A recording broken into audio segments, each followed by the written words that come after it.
Hablemos de Circo, espacio virtual de diálogo y reflexión.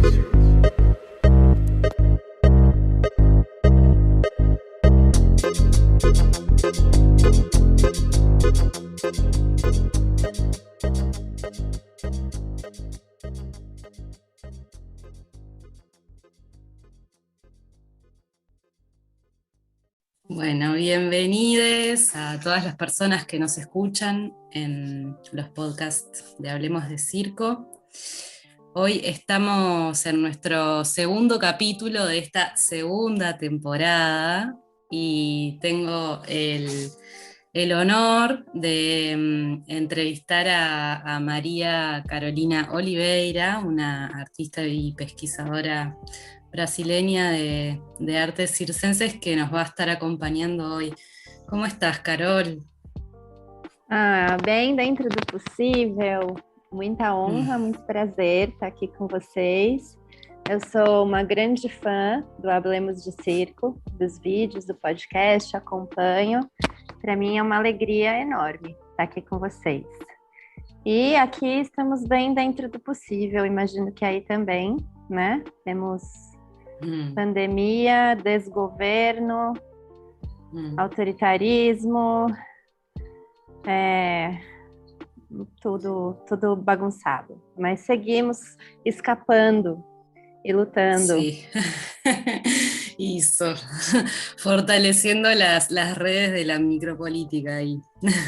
Sí. Y bueno, sí, una sorpresa que tenemos para nuestra comunidad circense hoy es este diálogo entre dos lenguas.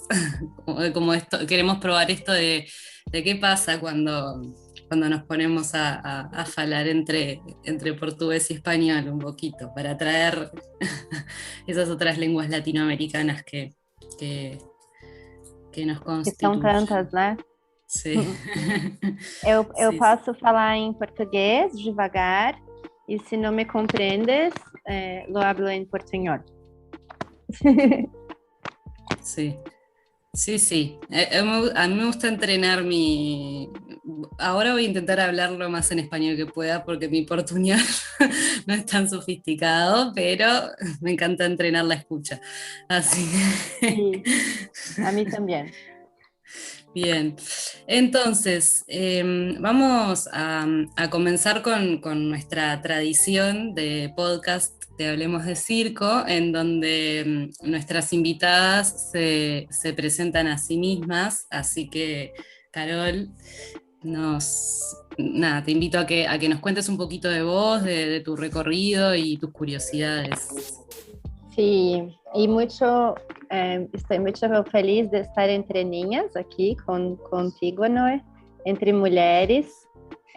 Os assuntos de teorias da arte, né, normalmente são ainda um campo muito masculino, né, quando se discute dramaturgias, filosofias de arte.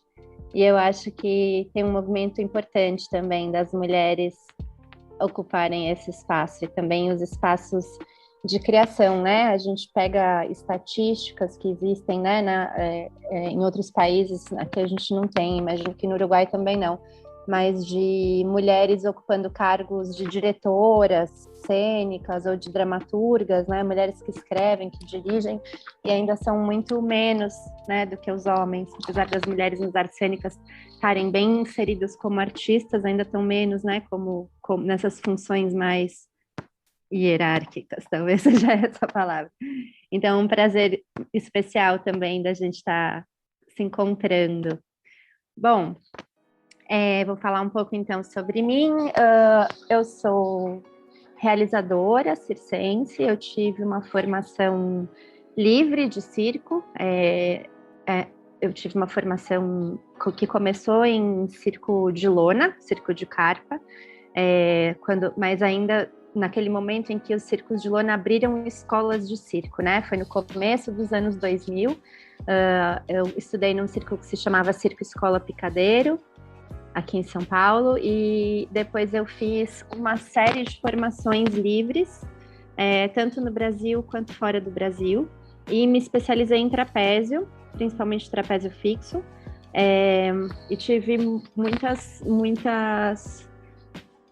eu tive experiências fora do Brasil, mas não em escola formal de circo, né? Não um lugar em que eu fui para estudar 2 anos, mas eu passei por períodos fora do Brasil pequenos, períodos curtos, fazendo residências em festivais, em coisas assim. A minha formação de trapézio, ela é bastante influenciada por 2 mulheres, que é a Erika Stoppel, uma trapezista argentina que mora aqui no Brasil há bastante tempo, e a Amy Hancock, que é uma americana, que eu conheci num festival na França, e depois eu fui fazer alguns períodos de formação com ela nos Estados Unidos. Ela está em Vermont, no New England Center for Circus Arts. E são 2 pessoas duas mulheres. Minha trajetória é bem marcada por mestras mulheres. Acho que isso também traz bastante a minha visão de gênero, assim, a minha questão toda a questão que eu tenho com gênero, acho que vem um pouco daí também. E essas 2 mestras me marcaram bastante o modo de pensar o trapézio, o corpo no trapézio, etc.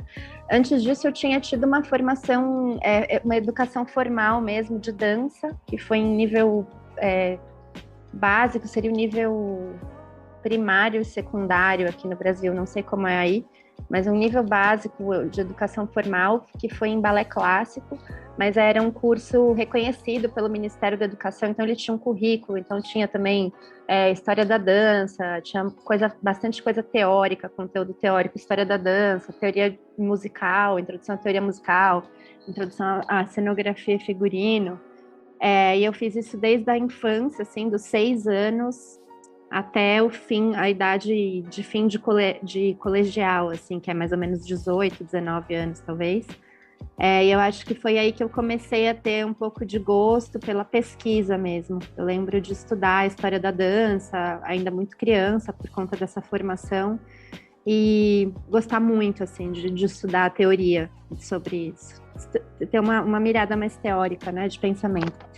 Depois, eu continuei estudando dança contemporânea, também em formações livres, e participando de alguns grupos profissionalmente, assim, e estudando na prática, vamos dizer assim. Eu sigo estudando até hoje, né, tanto a dança contemporânea quanto o circo. A minha formação de dança também é marcada por grandes mestras mulheres. Eu tive 2 mestras de balé clássico muito importantes, uma delas brasileira, Jaqueline Tavares, e uma delas cubana, a Isaura Guzmán. Foi aí que eu comecei a falar portunhol também. E depois eu tive uma grande mestra de dança, que é dança contemporânea, dança teatro, que é a Patrícia Noronha, que é uma dançarina aqui de São Paulo, que trabalhou bastante tempo com um dançarino que trouxe o butô para o Brasil, que era de uma geração que trouxe o butô para o Brasil, e que então acho que me deixou também uma influência nesses lados mais profundos e talvez obscuros da arte, que eu gosto bastante. Eu fiz a minha graduação, fiz uma primeira graduação em administração, que eu foquei em administração pública, e foi aí que eu comecei a estudar políticas culturais, que é um tema que também atravessa muito as minhas pesquisas hoje. E depois eu migrei para ciências sociais, porque eu acho que eu tenho uma pegada menos prática e mais teórica, assim, de estudo. Eu sou melhor para pensar conceitos e fazer reflexões do que para fazer produção, por exemplo. Eu acho que eu não sou tão disciplinada para essas coisas. E fui fazer o meu mestrado e meu doutorado na Sociologia da Cultura e da Arte, né?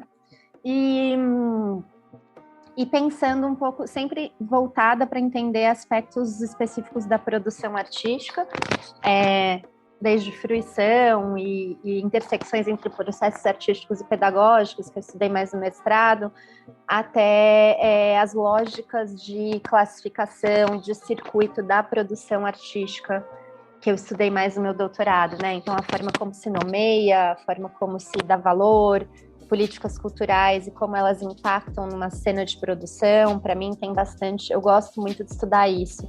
E eu estou estudando agora, eu estou fazendo pós-doutorado no Instituto de Artes da Unesp, em que eu estou finalmente juntando as minhas 2 esferas de atuação, porque eu sempre trabalhei na prática como artista cênica e professora de artes cênicas, arte educadora, e os meus projetos de mestrado e doutorado, eu fugi um pouco das artes cênicas como objeto, porque eu tinha um pouco de não sei, eu me sentia insegura de analisar um campo em que eu mesma trabalho, em que eu conheço as pessoas, não sei, acho que eu não tinha ainda essa maturidade que hoje eu já entendo que eu talvez tenha um pouquinho mais essa segurança para falar a partir do meu lugar de fala e do lugar que eu tô, e ainda assim conseguir criar um pensamento crítico e tal. Então eu estou fazendo pós-doutorado agora sobre as poéticas e os modos de fazer desse círculo que a gente nomeia como contemporâneo. Eu parto muito de um princípio que vem muito, eu acho que dessa herança de ciências sociais, né, que eu tenho, de que as condições de produção influenciam naquilo que é produzido, né? Acho que é um ponto importante. Né? Então, se eu sou contemplada por um edital que me permite me dedicar a uma criação durante o ano inteiro, se eu tenho possibilidade de ensaiar num lugar com estrutura e tal, a minha produção ela vai se configurar de uma forma diferente de se eu não tenho. Ou se eu tenho, de alguma forma, alguma segurança social que me permite ficar um tempo sem trabalhar, pesquisando uma coisa que não me dá um retorno imediato, né? Seja por benefícios, privilégios familiares ou porque o Estado me paga, né? Nos períodos que eu tenho intermitência de trabalho, por exemplo, eu também vou conseguir produzir de uma forma diferente de outras. Isso no nível mais macro, e no nível mais micro me interessa também entender os processos criativos mesmo. Então eu estou pensando assim, se eu tenho um grupo que só se encontra quando ele tem algum financiamento, mas não tem um trabalho continuado de pesquisa, provavelmente ele vai ter um tipo de abordagem cênica que é diferente de um grupo que está lá num trabalho de pesquisa continuada por 3, 4 anos. Se eu tenho um grupo que tem uma figura hierárquica de diretor, provavelmente eu vou ter um trabalho que reflete isso e que é diferente de um grupo que se organiza de uma forma mais coletiva. Então eu gosto bastante de pensar as relações entre essa dimensão quase que táctil, assim, sabe, do fazer, essa dimensão do como a gente trabalha e o que a gente produz, né? E como também esses modos de produção, eles configuram esses adjetivos, né? Contemporâneo, autônomo, independente, como esses próprios modos de produção, eles configuram... o que eu quero dizer assim, para mim, essas características que a gente chama de contemporâneo, independente, autônomo, elas não são só estéticas, nem poderiam ser, né? Porque nada é só estético na vida. Mas elas também reverberam e refletem e transbordam de coisas que são um pouco mais tangíveis, talvez, que tenham a ver com a forma como a gente se organiza, onde a gente está, de onde cada um veio, né? Se tem uma pessoa no grupo que tem uma super influência, tem uma super trajetória de militância política, de militância de gênero, como isso influencia também, né? Como essas coisas vão se construindo num grande percurso, e para mim isso é quase uma dramaturgia em si, assim, sabe, do trabalho. Bom, isso tá, minha formação é teórica, né, de pesquisadora e de artista. Daí, como artista cênica, eu falei que eu venho trabalhando, né, desde, sei lá, eu comecei a fazer circo nos anos 2000 e já também trabalhava um pouco com dança. E eu venho trabalhando desde essa época como criadora também, como realizadora. Eu criei um núcleo, primeiro que chamava Núcleo Desastre, uma companhia aqui em São Paulo que durou entre 2011 até 2018. E desde então, 2017, 2018, eu trabalho num outro coletivo que se chama A Penca. Penca é como uma penca de bananas. Faz sentido esse nome para vocês? Existe essa palavra, penca, em espanhol? Sí, acho que sí, que falamos penca de bananas. Sim, e em que somos em 3 mulheres, e a Penca, a gente trabalha juntas há muito tempo, em outros grupos, né? A gente sabe que no circo tem muito esse trânsito de pessoas pelos grupos, pelo menos aqui em São Paulo. A gente trabalha juntas há mais de 10 anos, inclusive no Núcleo Desastre a gente trabalhou juntas. E eu acho que a Penca, para a gente, tem um lugar, assim, que é um lugar de partilha de vida, assim. A gente define mais como uma plataforma do que como um coletivo. Eu sei que você me entende, Noé, quando eu falo isso. Tanto que a gente pensa várias siglas possíveis para esse Penca: plataforma experimental de natureza, corpo e outras coisas, algumas outras coisas, plataforma experimental, a gente fica pirando com isso, mas Mas eu acho que a gente está num lugar mais de compartilhar um pensamento, mais só do que fazer espetáculos, A gente tem em comum na Penca as formações híbridas. Eu sou uma pessoa muito errática, existe essa palavra, errática, em espanhol? Sim. De interesses muito enormes, né? Dá para ver, assim. E eu sou nerd, sabe? Assim, a pessoa que é... Sim. Eu não consigo deixar nada num lugar de hobby, assim, eu gosto disso e pronto. Não, eu mergulho muito nas coisas. Então eu tenho uma gama de interesses muito grandes em que eu vou mergulhando. E eu acho que isso me une muito às minhas duas parceiras, que são a Bárbara Franceschini e a Andrea Barbour. Tanto a Bárbara quanto a Andrea, elas têm formações múltiplas também, elas têm a Andrea também tem formação em dança e formação universitária de artes visuais e gestão ambiental. A Bárbara também estudou gestão ambiental e também estuda dança, e a Bárbara de nós é a mais circense, assim, porque ela é malabarista e manipuladora de objetos, então ela tem essa persistência do treino, da prática, ela é a que mais as pessoas olham e falam, não, ela é circense mesmo. E a gente tem um lugar assim de encontro que é maior do que o de produzir espetáculo. A gente tem um lugar de encontro que eu falo que a gente é meio comadres. Existe isso em espanhol? Sim. Sim. É uma plataforma de comadrismo. Então a gente tem muitos interesses que a gente discute e a gente tem projetos muito longos, assim, que começam totalmente de forma independente, daí a gente ganha um edital e daí a gente solta alguma coisa, um videocirco ou uma cena, ou a gente faz um trabalho específico, mas a gente tem um processo que é maior, assim, nosso, de pesquisa e de encontro. E a gente produziu a Circa Festivalia, que foi aquele festival, né, de artes circenses feitas por mulheres, tentando considerar a maior diversidade possível desses dois termos, né, tanto artes circenses quanto mulheres, que a gente fez em parceria com a Fernanda Vilela, que você conhece também, da Equilibre, que é outra parceira, amiga, assim, amiga do movimento Circo Diverso de muito tempo. Sim. Muito carinho com a Fernanda também. E eu e a Fê, a gente também está juntas desde o início do movimento Circo Diverso, que é um movimento político mesmo da sociedade civil, que existe desde 2016, a gente estava nessa fundação, então a gente está nessa militância das políticas públicas de cultura para o circo também. Eu atuo muito nisso, assim, na militância da política cultural, não só do circo, mas de outras. E acho que também minhas criações são bastante pautadas pela questão de gênero, né, e de política, minhas interferências no mundo, assim. E a gente, enfim, está desenvolvendo um trabalho cênico agora, eu, a Andrea e a Bárbara, né, na Penca, e eu vou vendo que ele vai se desdobrando em 1000 camadas, assim, né, então acho que a gente tem esse lugar em comum, que é um lugar de abrir portas para o bem e para o mal. Às vezes é super difícil também a gente ancorar numas questões, mas eu acho que seria também... ancorar? Ancorar é colocar uma âncora, a âncora do navio. Anclar, tipo anclar. Anclar. Assim. Às vezes a gente fica muito à deriva nesse lugar de muitos interesses. E eu acho que também isso foi possível na Penca, porque a gente já chegou também num nível de maturidade as três, assim, as três já passaram dos 30 anos, 35, eu já tô com quase 40, né, eu tenho 38.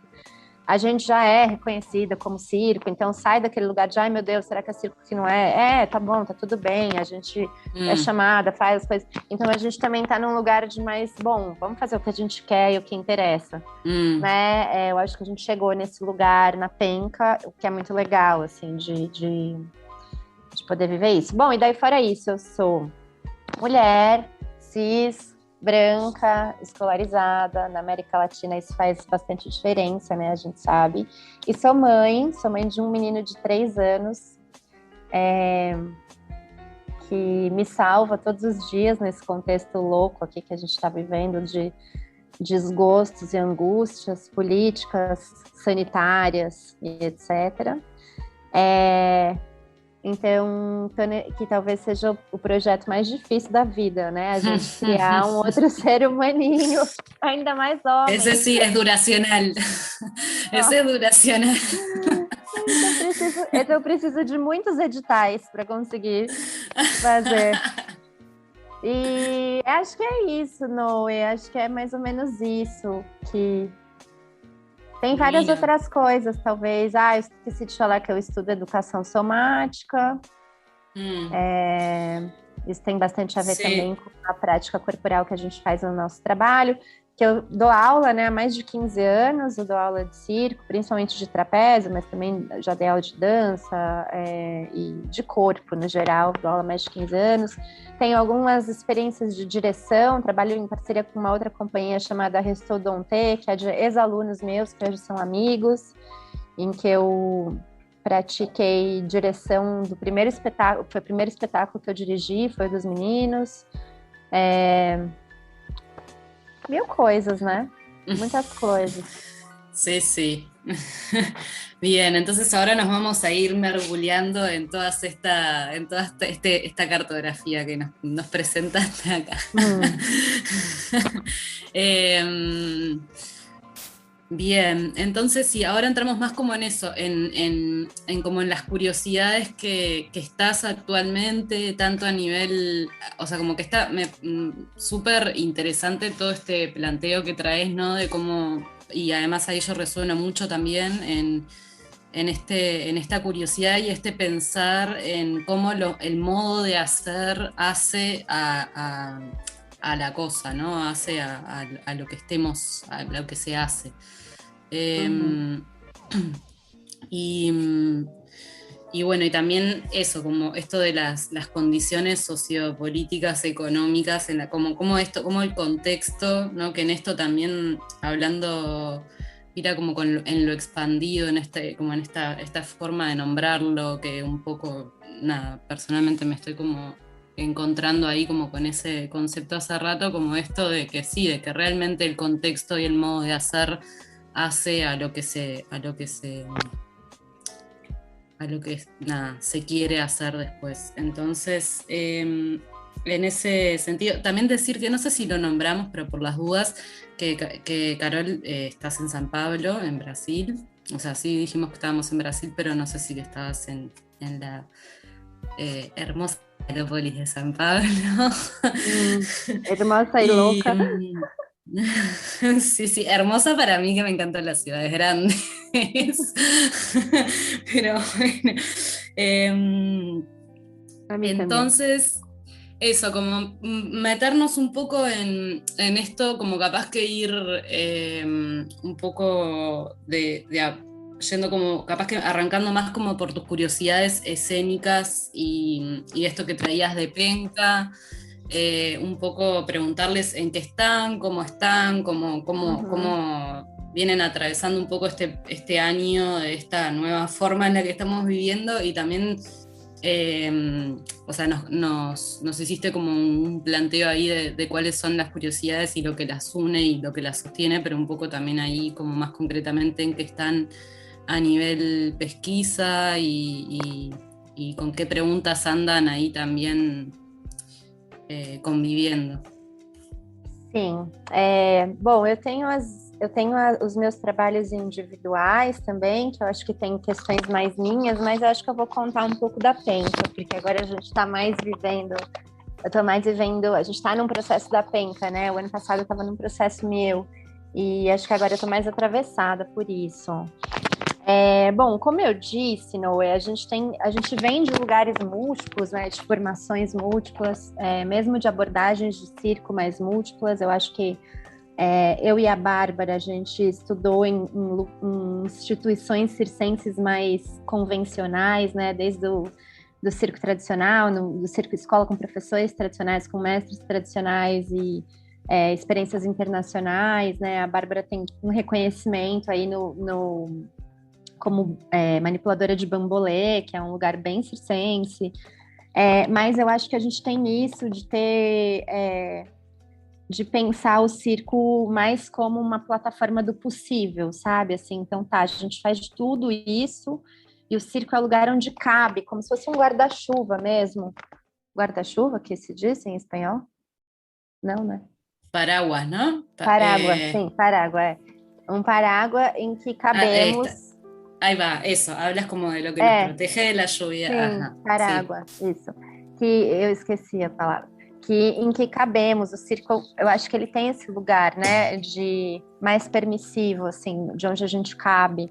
E ao mesmo tempo também de outro lado não, né, de outro lado tão quadrado, assim, com exigências de corpo, de produtivismo, né, e que é o que eu acho que a gente tenta sair. Mas a gente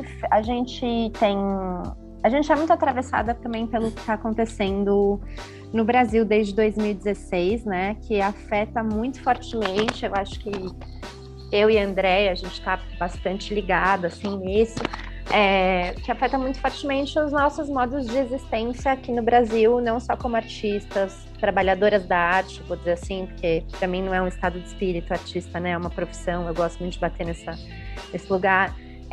Não só como trabalhadoras da arte, mas como mulheres, né? Com pessoas que, querendo ou não, apesar de vivermos dentro de paradigmas de vida normativos, né? Até por sermos mulheres cis, mulheres brancas, etc., mas que de alguma forma somos muito mais ameaçadas, né? Sempre relacional, né? Esse lugar da gente estar ou não ameaçado. E desde talvez 2013, mas principalmente 2016, quando a gente teve o golpe que tirou a presidenta Dilma, a gente tem uma onda reacionária de discurso muito forte, né, emergindo aqui no Brasil e ganhando muito espaço. Discurso de ódio, discurso contra a diversidade cultural, discurso machista, homofóbico. E a gente é diretamente afetada com isso, né? Na rua, assim, quando você sai na rua e mesmo com todos os nossos privilégios. E eu acho que a gente sentiu muito isso e de alguma forma, e a gente conversa muito sobre isso, né? Também foi bem o momento em que não foi bem o momento, meu filho nasceu em 2018, mas também as meninas são, minhas comadres, assim, então, como criar crianças nesse mundo, como vai estar o mundo daqui a 10 anos, como que eles vão sobreviver, então a gente conversa muito disso. E eu acho que é meio inegável, como somos amigas, estamos juntas, assim, nesse lugar de uma plataforma de comadrismo, essas coisas interferem na nossa criação. Então, a gente faz uma pesquisa desde 2017, então lembrando que as meninas, a Andréia e a Bárbara, também têm toda uma formação como ambientalistas, né? Estão muito, muito ligadas a essa agenda de natureza, meio ambiente, e eu estou mais ligada a uma agenda social, até como, enfim, tem toda a minha militância política direto, mas aprendo muito com elas também, desse lugar de discutir a partir da natureza. E com isso a gente sempre discutindo gênero juntas, e com isso a gente lia muitas coisas, trocava muitas coisas sobre feminismo. As meninas me mostraram umas coisas também de ecofeminismo, que eu também não conhecia, mas que são coisas de teorias, né, que mostram um pouco e que estabelecem um paralelo entre a condição que a mesma condição de opressão do patriarcado em relação à mulher ou todos os corpos dissidentes tem um paralelo na própria relação de opressão do sistema capitalista, da modernidade com as coisas da natureza, né? Tem esse paralelo de que esses dois grandes processos, eles deixam restos, né? E que são oprimidos de alguma forma nessa relação. A gente falou também bastante, um monte de referência que são mais conhecidas, né? Tipo a Silvia Federici, o Caliban e a Bruxa, e outras coisas que a gente troca, assim, porque nos interessa, porque a gente gosta. E a Andréia, entre nós também, ela tem uma pesquisa com corpo e natureza há muito mais tempo, ela faz já videodança sobre isso, ela está mais inserida nesse lugar da dança, talvez seja eu e a Bárbara, a gente está muito inserida no lugar do circo, a Andréia está meio lá, meio cá, assim. E a Déia tem já uma pesquisa também com natureza, site específica, há bastante tempo que ela estuda. E a gente começou em 2017 um jogo que a gente nunca sabia onde... Tudo que a gente começa é assim, é uma piração, que a gente... Uma loucura, e a gente não tem a menor ideia de onde vai dar. E a gente começou uma coisa que era pegar galhos, troncos de árvore que estavam em praças. Então, e daí a gente começava a levar isso para casa da Andrea, que era que de nós morava num lugar maior. Troncos de árboles que estaban caídos. Caídos. E a gente começou a levar isso para casa da Andrea e construir cenários loucos com isso. A gente não sabia o que a gente ia fazer, mas eu e a Andrea, a gente tem esse problema, assim, a gente tem muito a Bárbara, ela tem a persistência do malabarista, assim, né? Então ela treina, ela repete. Eu e a Andrea, a gente é do improviso, até a linha de dança que a gente veio é do improviso, do sentir, e a gente tem muito essa relação, ela é artista visual, a gente tem muita essa relação, eu tenho isso também, com materialidade de coisa, eu junto muita coisa, minha casa é inteira cheia de cacareco, tem objeto de ritual, essas coisas. Então a gente tem muito essa coisa de trazer coisa, assim, essa materialidade de construir cenário, coisas. E daí a gente começou a juntar esses galhos e tal, e começou a se experimentar, se pendurar neles, manipular como objeto de manipulação.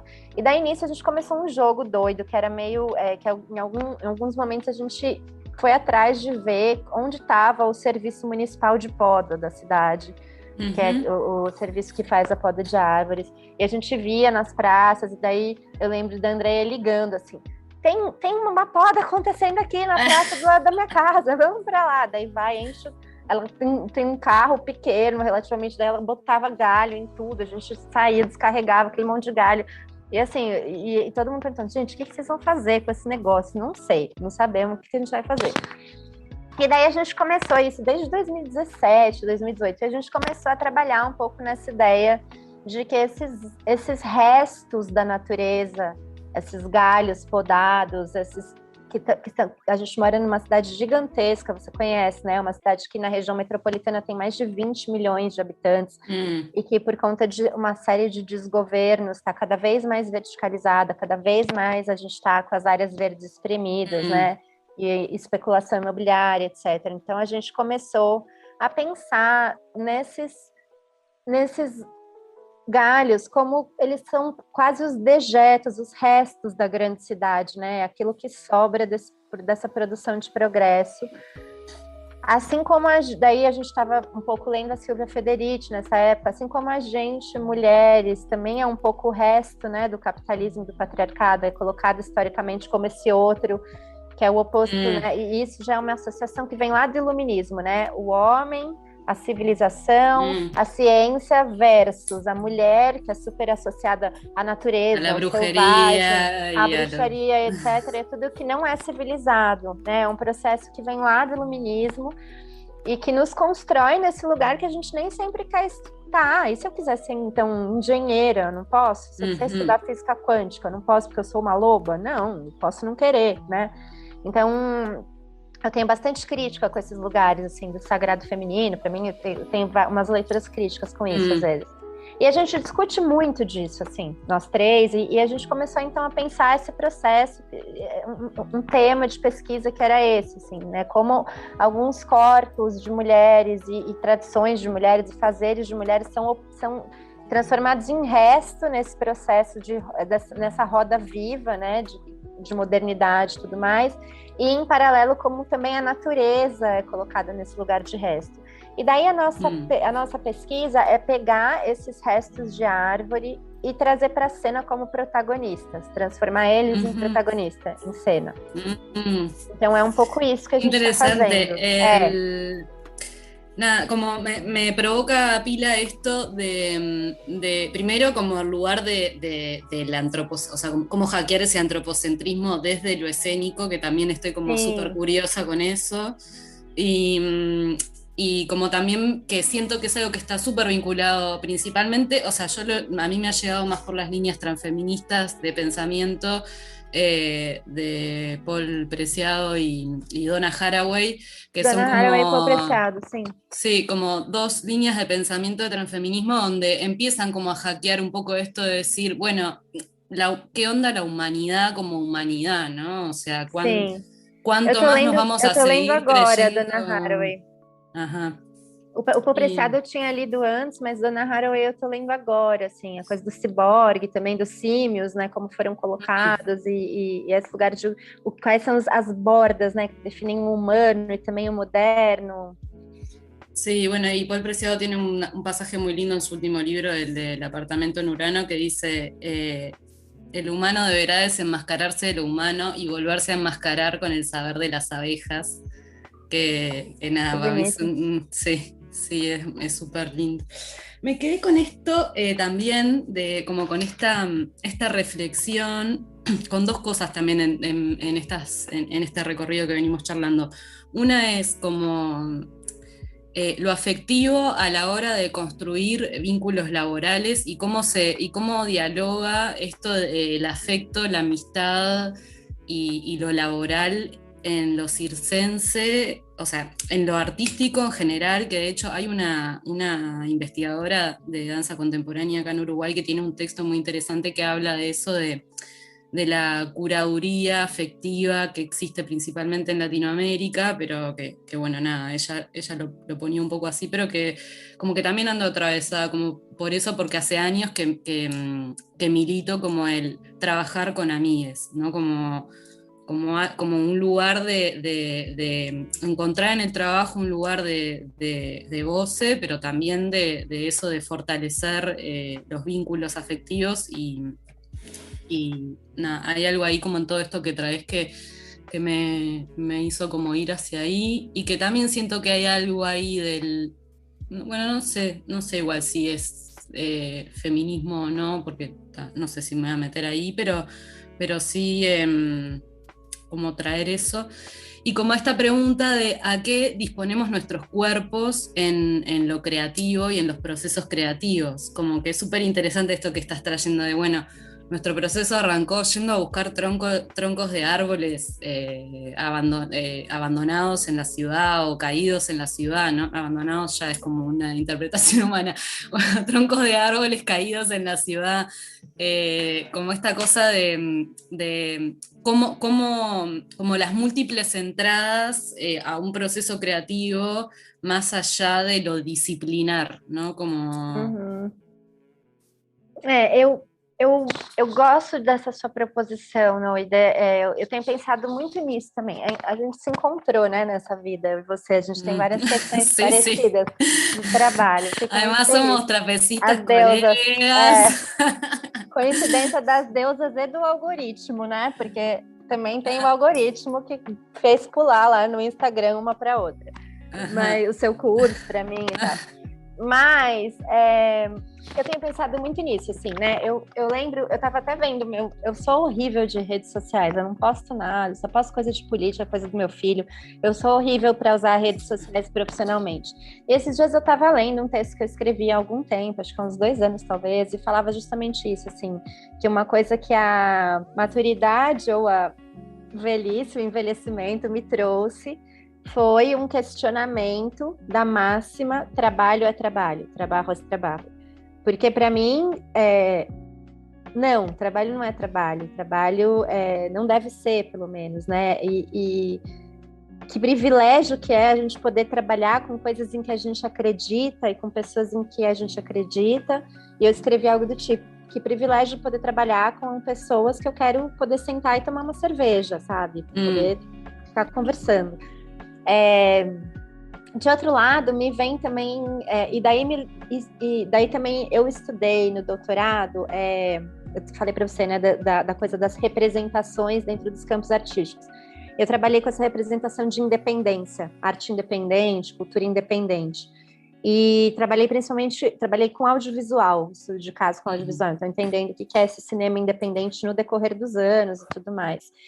E tem muito esse lugar, né, do independente como em oposição à arte que é capitalista, que é produzida de forma industrial, em que você só tem vínculos trabalhistas, então você trabalha junto e depois tchau, não importa se você gosta da pessoa, se você tem afinidade política, se você tem afinidade nenhuma. E o independente sempre negando tudo isso e não separando aquilo que se faz daquilo que se é.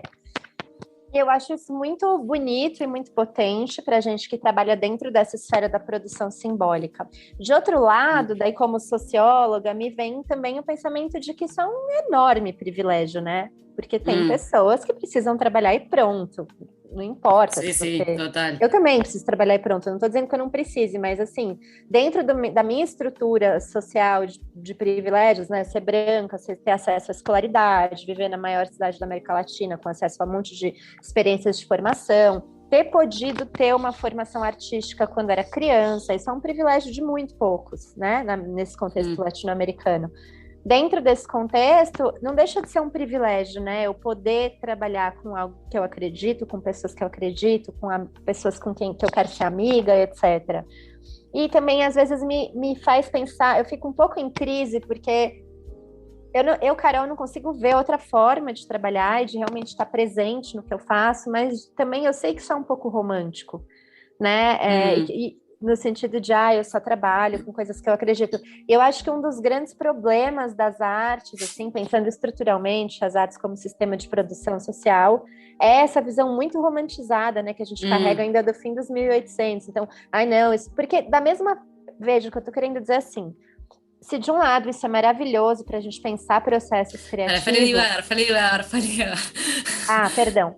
O que eu penso é assim, a crise, ó. Se de um lado, essa coisa de não separar aquilo que se faz daquilo que se é, se isso é maravilhoso em termos de processo criativo, de potência daquilo que eu crio e etc., de outro lado, isso também leva a uma visão de que o trabalho artístico não é um trabalho, né? De que aquela clássica pergunta que sempre fazem pra gente, além de artista, você trabalha? Né? Além de fazer circo, você também trabalha? Além de dar aula, você também trabalha? Então, são profissões e são fazeres que socialmente são muito estigmatizados por conta dessa visão romântica, né? Que se diz assim, mas você trabalha com o que você gosta, né? E por isso você não precisa ter direitos sociais, por isso você não precisa ter licença maternidade, por isso você não precisa ter previdência social, aposentadoria, esse tipo de coisa. Então, eu acho que essa visão, ela tem o lado positivo e o lado negativo. Mas sim, eu acho que eu tenho esse lugar de que não separar aquilo que a gente vive, aquilo que a gente é, daquilo que a gente faz. E para mim essa é uma grande crise da linguagem do circo, né? Agora passando um pouco para minha reflexão mais teórica, porque durante muito tempo, praticamente os anos 1800 até a metade dos 1900, o circo como linguagem artística, né? Como linguagem, não era artística ainda, né? Mas como linguagem, como expressão cultural, ele tinha muita adesão com um certo espírito político da época. Né? Se a gente pega os escritos, os textos de circo, Balk-Lieven, se a gente for pegar, por exemplo, ou Mário Bolognese, meu supervisor aqui, que vão mostrar como esse circo dos anos 1800, do fim dos 1700, do Philip Astley, até os grandes modelos de circo mais business, né, da itinerância, etc., eles estavam alinhados a uma certa ideia de modernidade, de progresso, que era o espírito, né, do começo do século XX. Então, o circo era político nesse sentido. E uma crítica que eu faço e que me faz me afastar um pouco do circo, às vezes, como espectadora, por exemplo, não é tudo que eu gosto de assistir, é esse lugar de o circo ainda ser muito descolado da nossa realidade, do nosso tempo e espaço, assim. Grande parte... descolgado, decís? Desconectado. Desconectado. Desconectado. Por exemplo, muitos dos espetáculos de circo não tem uma questão artística. Você vê que eles têm uma técnica, eles têm uma proposta de encenação, ele tem uma proposta plástica e estética, mas não tem uma questão artística. Do tipo, por que você faz isso? Né? Qual é a sua questão? E eu, como espectadora, eu gosto de assistir coisas que tenham questões artísticas. Assim. Eu sei que não é a única possibilidade, mas eu gosto de assistir e de fazer coisas que tenham questões artísticas. Então, para mim, é meio impossível a gente dissociar o que a gente é e o que a gente vivencia como seres não só subjetivos, mas também sociais, daquilo que a gente faz na cena. Para mim para mim é assim, se eu não estou levando para a cena as questões que me atravessam como pessoa, então para que eu estou fazendo arte? Para quê? Né? Para repetir formas, para... Sí, ahí igual siento que o sea, como que entiendo por dónde vas, igual como que siento que nos metemos como en un campo complejo de lo que es arte o lo que no es arte y o que é circo. Y lo que es circo y lo que no es circo, total. Que bueno, nada, súper interesante el texto que me enviaste, las reflexiones, en donde también problematizás un poco esto de la vinculación entre circo tradicional y circo contemporáneo y circo moderno, como estos modos de hacer a lo largo del tiempo y cómo no sé, o por lo menos lo que a mí me quedó del trabajo tenía que ver con eso, como cómo en realidad esta memoria, este archivo de lo que nos sigue como atravesando de algún modo y operando. Y ahora con esto que traíamos también de trabajar con amistades y con amigues y tal, como que también me resuena en algún lugar, como que es un pensamiento en el que estoy ahora, como esto de esta raíz familiar del circo, ¿no? Que se va como de algún modo actualizando a los modos de hacer de cada tiempo, ¿no? Y como que para mí hay algo en ese hacer familia con quienes vas como trabajando que un poco capaz que está operado como por ese archivo, esa memoria del circo de familia o como esta cosa más también nómade de que te vas moviendo, ¿no? Y como que vas como fortaleciendo de algún modo los lazos. Y también como me venía también un pensamiento en esto, y ahora sí volviendo como al feminismo, como esta cosa de la amistad como vínculo subversivo en sí mismo, donde en realidad la amistad como vínculo afectivo no propone una jerarquía por sobre otros vínculos, sino que es un vínculo bastante horizontal, por nombrarlo de algún modo. Igual estoy conflictuada también con esto de lo binario, de lo vertical y lo horizontal, pero bueno, nada, como que me quedé como con esa reflexión también ahí de porque hay algo también en esto de la herencia familiar, como una reflexión que habíamos traído en un momento, esto de bueno, como observando en mi experiencia como los proyectos circenses, principalmente en Latinoamérica, en los que he participado, o me he acercado o he colaborado, como que muchas veces están liderados por parejas heterosis, y que hay algo ahí como en ese germen familiar, digamos, en ese gen familiar, como que siento que todavía está ahí, sí, como un poco esa cosa, sí, heteronormada y tal, que nos hace parte igual, ¿no? Como, nos hace parte, pero bueno, como hay algo, como que encuentro ahí capaz que en el hacer contemporáneo, por nombrarlo de algún modo, que capaz que intenta, como de algún modo, no sé si es consciente o inconsciente, pero como que de algún modo se hackea un poco esa lógica. Sim. Sim, acho que sim, pode ser, de fato. Bien. Pensando. Nesse trabalho, a gente traz muito essa ideia, esse trabalho que a gente está fazendo, a gente traz muito essa ideia de criar comunidade como estratégia de resistência.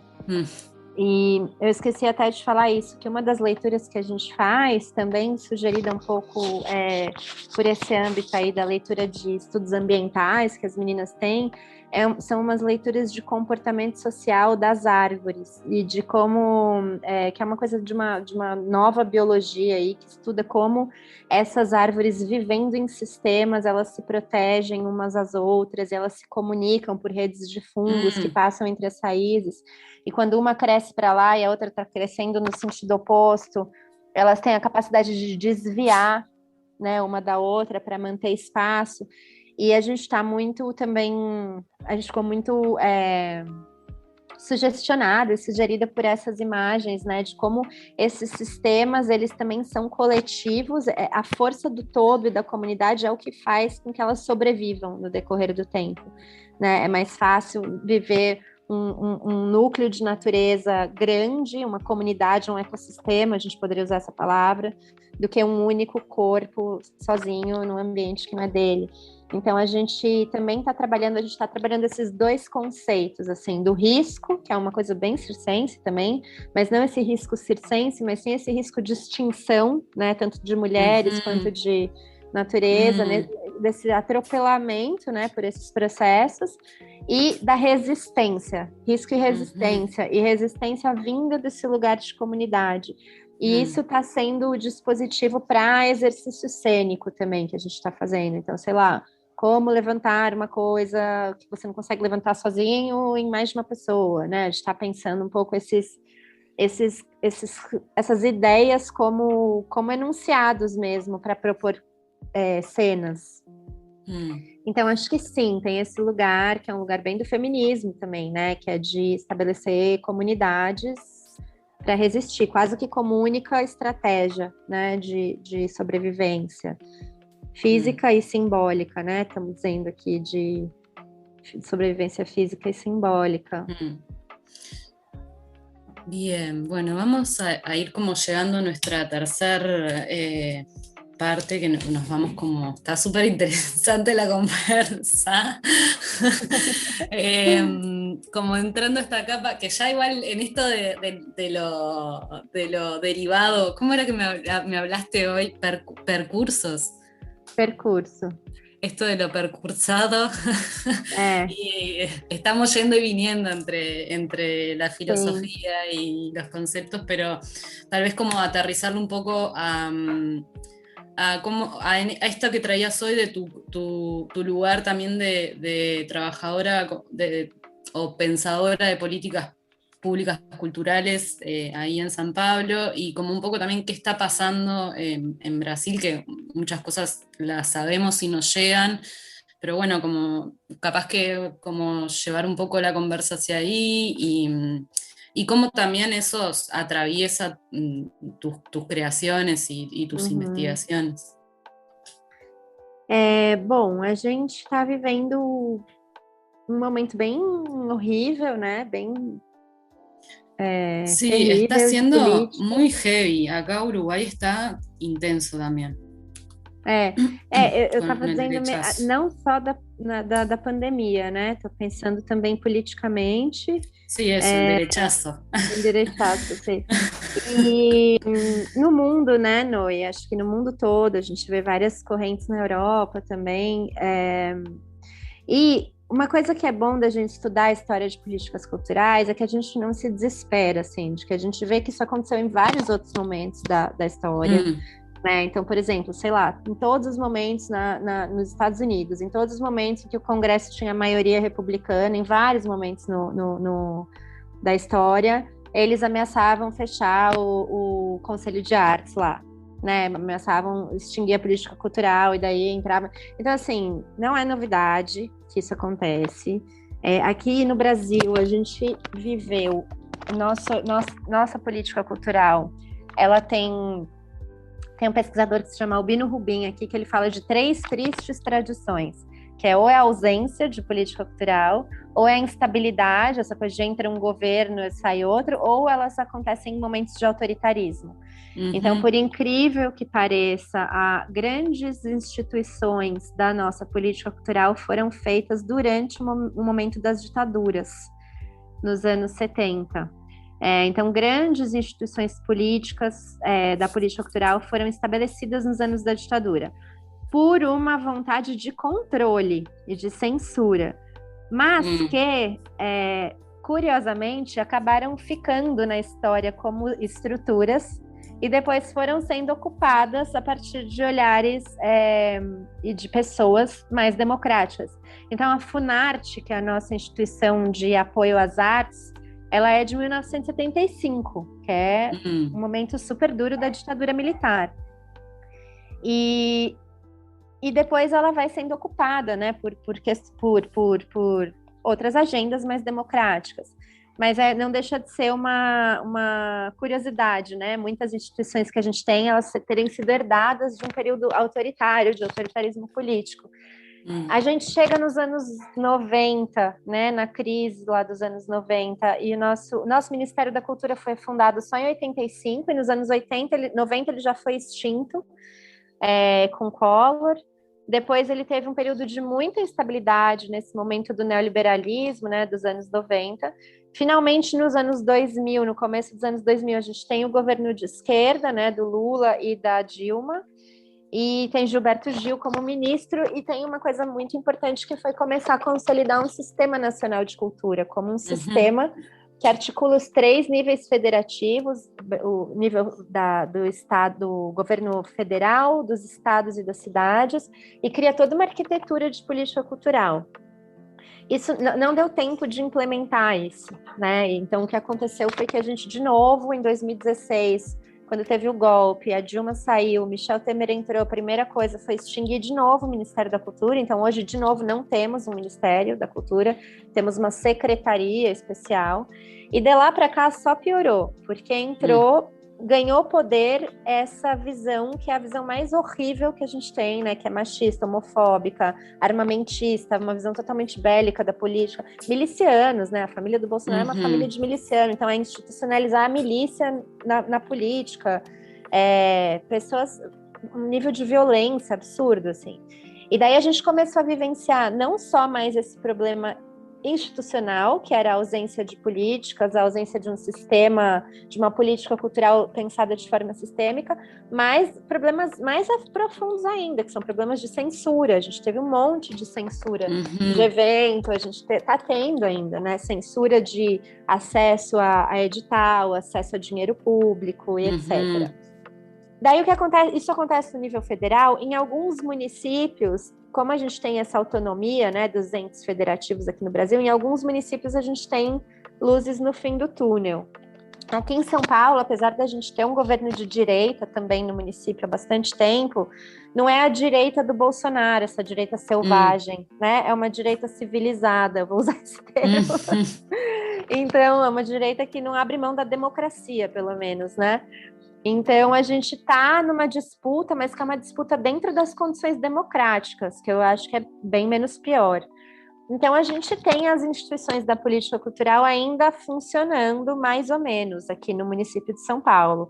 Se a gente compara, por exemplo, o Brasil com a Argentina, a gente tem muito mais mecanismos de fomento para as artes aqui do que lá. Eu estava numa conversa com Julieta Infantino recentemente na Unesp, ela falou, nossa, na Argentina, a gente não tem esses mecanismos de financiamento ao circo que vocês têm. Exemplo, política de fomento ao circo, que todo ano o município dá, sei lá, ainda que seja pouco em relação ao teatro, é da ordem de 2 milhões e meio de reais para produções circenses da cidade de São Paulo. Então, eu acho que sim, a gente tem coisas que estão mais ou menos consolidadas aqui em São Paulo, não no Brasil todo. Mas a gente também tem, por conta dessa emergência, né, do enderechaço que você falou, essa emergência dos governos de direita, a gente tem também grandes desigualdades dentro do acesso a essas políticas culturais. Então, nos governos de esquerda, a gente teve vários programas que foram muito legais, que era para fomentar manifestações e expressões culturais que vinham das periferias. A gente tem programas que são muito bons aqui na política cultural de São Paulo, como o programa Vai, que é uma política também voltada para a valorização de projetos de jovens da periferia e que viram os seus orçamentos, né, os seus pressupostos reduzidos muito nesses momentos de emergência da direita. E isso é muito triste, né, Noe? Eu trabalho como arte educadora há mais de 15 anos, eu trabalho nas bordas da cidade também, eu trabalho num equipamento que está numa região semi-periférica há 12 anos, e eu via nos últimos anos muitos alunos se tornando artistas, assim, conseguindo se profissionalizar, mesmo vindo de uma estrutura de nenhum privilégio, assim, mesmo vindo de uma situação de pais sem escolaridade, uma situação de relativa pobreza, mas que conseguiam acessar recurso público e conseguiam se estabelecer como realizadores da cultura, como trabalhadores culturais. Isso é muito, muito, muito, muito transformador, porque não é só sobre você deixar o menino da periferia fazer arte, não é isso. Repara, você está dando para ele uma nova possibilidade profissional. O mapa mental dele passa a incluir coisas que antes não incluía. A gente está transformando narrativas, a gente está transformando noção de cidadania, noção de visão de mundo, noção de pertencimento. Então, isso era realmente uma revolução assim, na cidade. Foi muito lindo esse processo. E hoje você vê de novo, né, essas pessoas quase que sendo ditas assim, isso não é para você, sabe? Você não pode trabalhar com isso não é para você. E é muito triste, né? Porque não é só sobre fazer arte ou não, né? É sobre o que é possível para cada um imaginar para o seu futuro. É muito cruel, né? Quando las personas no pueden imaginar sus narrativas. Como que en esto también lo artístico y como que en algún lugar trae esto también, ¿no? Como que en el universo artístico como que hay algo de desarticular las lógicas en las que venimos y como poder imaginar otros mundos posibles. Acá en Uruguay estamos en un proceso bastante similar, de hecho justo ahora estamos como en un momento bastante revuelto y movido porque el gobierno está queriendo implementar un programa importado de Israel de aplicar esto del pase verde para el acceso a cultura para las personas que están vacunadas. Entonces, solo las personas que están vacunadas pueden acceder al teatro, pueden acceder a un montón de cosas, que además es muy simbólico todo, porque el sábado, o sea, estamos organizando ahora justo como un movimiento en relación a eso, porque el sábado van a hacer como la primer prueba, que es en el Auditorio Nacional, con un espectáculo de ballet y que con las personas que lo van a probar son autoridades del gobierno y de salud, tipo jerarcas, es como todo muy elite. Y bueno, nada, y como que principalmente, o sea, hay muchos sectores culturales que nos estamos moviendo con eso, pero el circo también estamos súper, como nada, movilizadas porque es como, o sea, aparte de eso, la política para el acceso a la vacuna es compleja, o sea, no hay, como que está todo muy desordenado y como que igual lo que se ve, o sea, es como se repite una y otra vez ese patrón, como en esto de las perillas. No sé si ahí en Brasil también falan de las perillas en esta política de la pandemia, como esto de que van regulando como si fuese una consola, como a la hora de hablar de la política de gestión de la pandemia. Aquí los políticos usan la metáfora de las perillas, como si fuese una consola que vas subiendo y bajando perillas, y está la perilla del comercio, de la cultura y de la educación y tal, pero como que hay un patrón de que la perilla de la cultura no tiene mucho margen de movimiento y bueno, nada, eso, como que estamos un poco en el pensar de, o sea, cómo que en ese sentido Brasil me parece que tiene un recorrido súper fuerte, esto que hablabas con Julieta, que sí, o sea, sinceramente Brasil y México por lo menos son dos países en los que yo he encontrado políticas culturales súper fuertes en relación a las artes escénicas en general, pero al circo también especialmente, o sea, como que siento que eso ha sido una construcción. Bueno, no sé cuál es el caso de México, no estoy tan enterada, pero sí sé que en Brasil, o sea, ha sido una construcción en conjunto entre la propia comunidad artística con el gobierno. A gente fez isso aqui no Brasil, em São Paulo, né, em 2016, mas a conversa também no nível federal ainda é muito pouco evoluída, muito pouco. Mas sobre isso que você está falando é horrível, né? Porque eles estão criando mais um vetor de desigualdade. Então, mais um vetor de desigualdade à cultura. Então, você só pode ter acesso a qual cultura também, né? Além disso. Mas você só pode ter acesso se você for vacinado. É muito horrível, né? Porque eu acho que os nossos países aqui, eles são muito atravessados por... y es peor, porque si estás vacunado, pero si no estás vacunado, podés acceder si te haces un test rápido en la farmacia, que lo tienes que pagar, claramente. Aqui custa R$100. Entonces... É horrível, né? Porque a gente tem esse pensamento, é um problema, assim, e eu acho que por isso que eu nunca me interessei por morar na Europa, viver na Europa ou nos Estados Unidos. Eu passei pequenos períodos assim de estudo, mas nunca me interessei em morar, porque eu acho que aqui a gente tem esses processos de colonização e de escravização, né, que foram tão fortes e que deixam feridas tão enormes no nosso tecido social, assim, a ponto de que é isso, né? A gente já é tocado por desigualdade, já é atravessado por desigualdades estruturais tão fortes que para mim é impossível a gente pensar a arte ou a dramaturgia, ou sei lá, do que a gente quer falar de conceito, sem levar em conta essas questões que são muito do nosso processo histórico, né? Então, não sei, para mim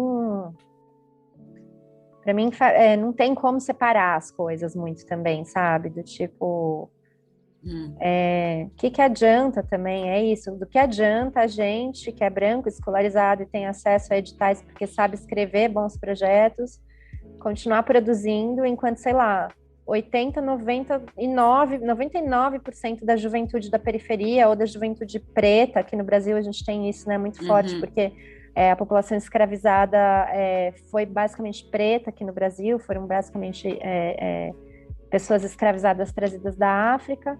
E de que adianta, né, a gente estar nesse lugar que é quase um luxo de poder produzir, de ter acesso a dinheiro público e editais, e a gente vê 99% da população jovem das periferias sem possibilidade de criação das suas próprias narrativas profissionais, das suas escolhas de vida, e não sei, assim, para mim, eu acho que até pelo fato de eu sempre estar nesse lugar em projetos educativos nesses lugares, assim, me traz muito essa questão, assim, e por isso que eu acho que tem a ver com aquilo que eu estava falando antes, sabe? Eu acho que o que a gente cria também não dá para estar muito dissociado daquilo que a gente é, e não só daquilo que a gente é como pessoa, mas daquilo que a gente é como sociedade, como comunidade, como coletivo, né?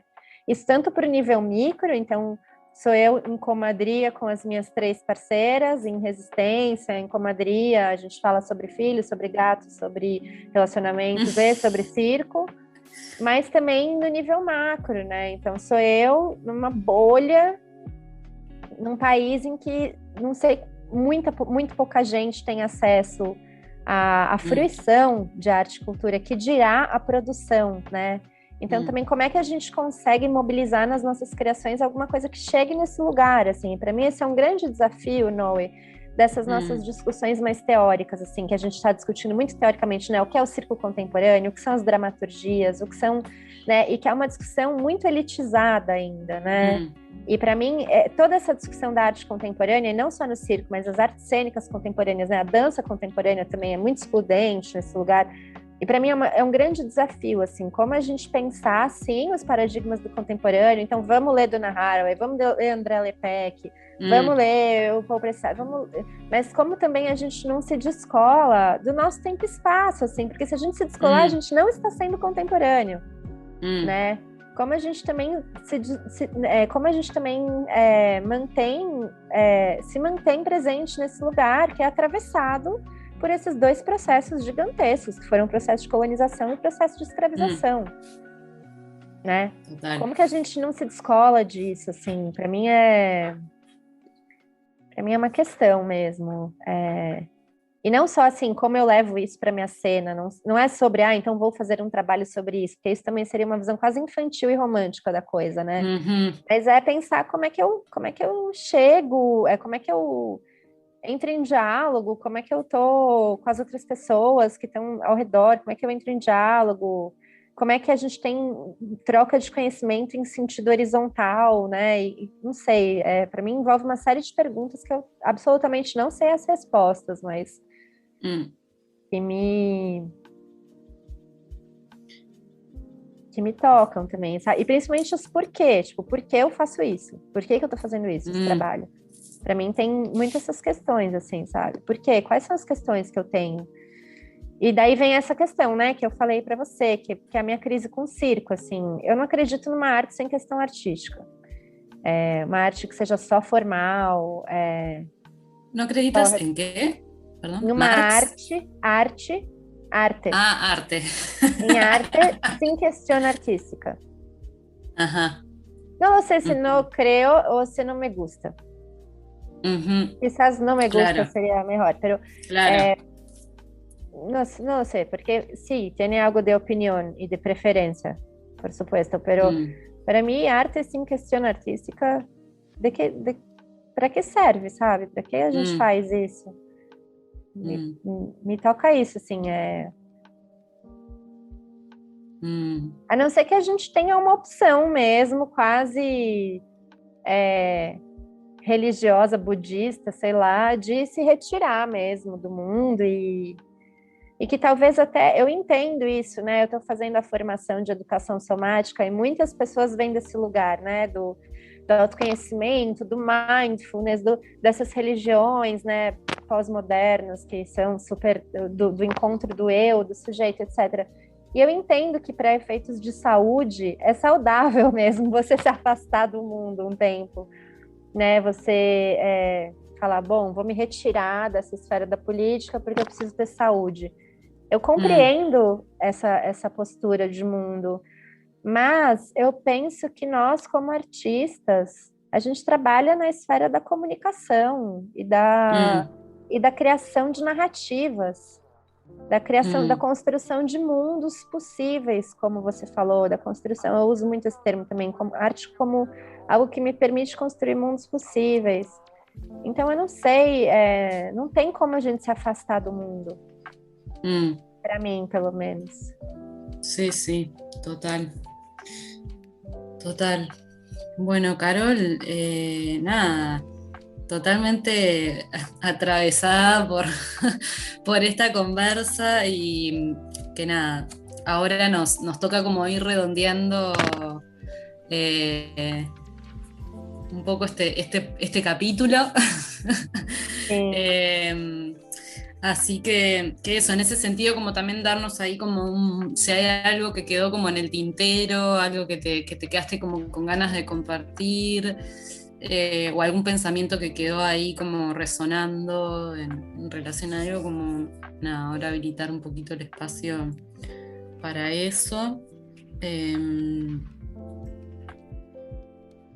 Sí, como, no sé, como a mí me está pasando como eso, como de ver signos a nivel territorio Uruguay, pero también territorio regional que me empiezan como a decir, uy, ¿qué está pasando? ¿Qué está pasando? Y cómo, o sea, eso, cuáles son los modos de accionar con cuidado, porque también eso, ya tenemos un archivo y una memoria de qué pasaron en otros momentos, entonces, nada, cómo ir accionando con cuidado, pero configurando ahí como fortaleciendo esta red, porque también hay algo con esta pandemia y principalmente para nuestro sector circense, que nada, que somos un sector muy, muy nómada y muy de la vinculación. Como, do presencial, né? Da presença mesmo. Da presencia más como esto de que nada, que nos vamos conformando también con el intercambio mucho entre personas de diferentes países y como esto del movimiento y del viajar y el tal, que siento que, o sea, pasa en muchos planos del arte y del no arte, pero como que especialmente el circo, como que hay algo ahí fuerte también como en esa raíz, y que o sea, como qué estrategias usar, o sea, que hay algo en la virtualidad que no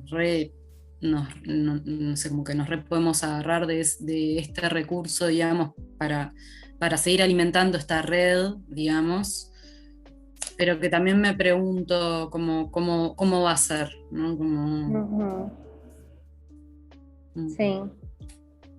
Sim.